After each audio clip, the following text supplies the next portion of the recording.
A little bit of a clickbaity title, I know, but stay with me because I think this is fascinating. The last 2 weekends, I've been scheduled to preach at a church locally here. That's not the fascinating part. They wanted me to participate in their series on Haggai, which I thought would be fun because I've never taught from that book before. And it's kind of obscure and weird, right?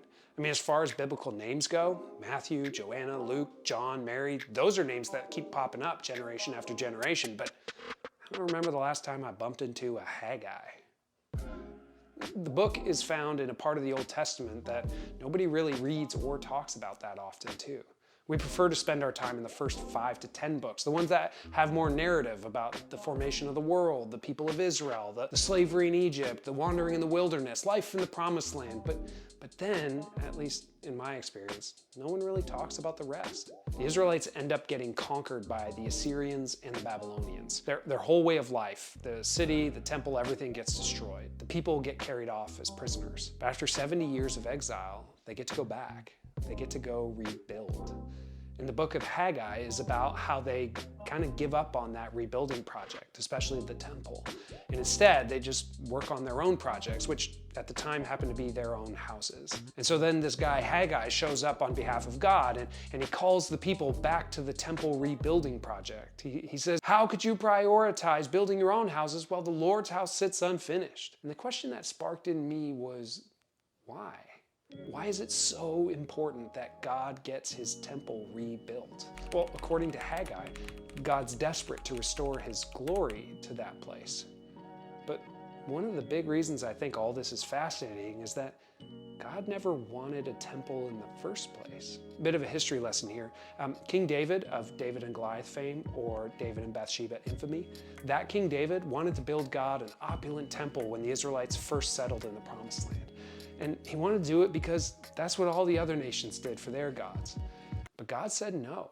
God didn't mind his temporary tent that he used while they were wandering in the wilderness. Now, he ended up relenting, God did, and letting David's son Solomon build the temple. But God told Solomon specifically that he doesn't really dwell in boxes. The whole earth was supposed to be his temple. So why now all of a sudden is God, according to Haggai, so gung-ho about this temple building project?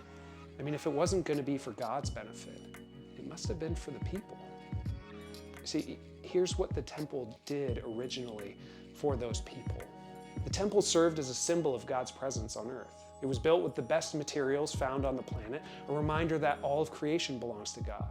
It was also the place where you brought your sacrifices for sin to restore your relationship to the divine, and it was the place you could bring your disputes and fights with your neighbor in order to find wisdom and justice. It was the place you also brought your offerings, which were then used to feed the poor, the orphan, and the widow. You see, it was the place where you practiced forgiveness and generosity and self-discipline. You see, the temple was the place where you rediscovered, you reaffirmed your relationship with God, yourself, with nature, and your neighbor, rehearsing what peace within, or peace with others, peace with the dirt and the divine looked like. It was where you were reminded what it meant to be human, and that you were actually a part of something so much bigger than yourself. So reprioritizing God meant rebuilding the temple because it meant rebuilding those practices that were central to what it meant to be human. Because God knows humanity needs peace with him, peace within, peace with others and the world we live in.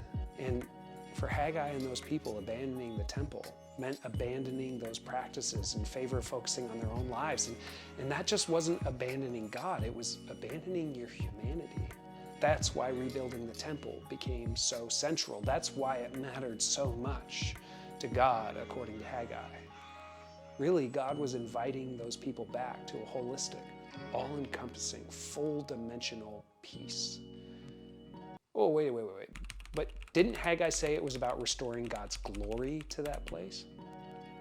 Yeah, but the word for glory in Hebrew is chavod. It literally means weight, meaning, or importance. We confuse this often with the way it's used in the New Testament Christmas stories, talking about the glory of the Lord shining around the angels. In that sense, we think, oh, glory must be light. But here, it's a little different. To give God glory was to give God the ultimate importance, the weight, and the meaning in their lives. And why was that so important?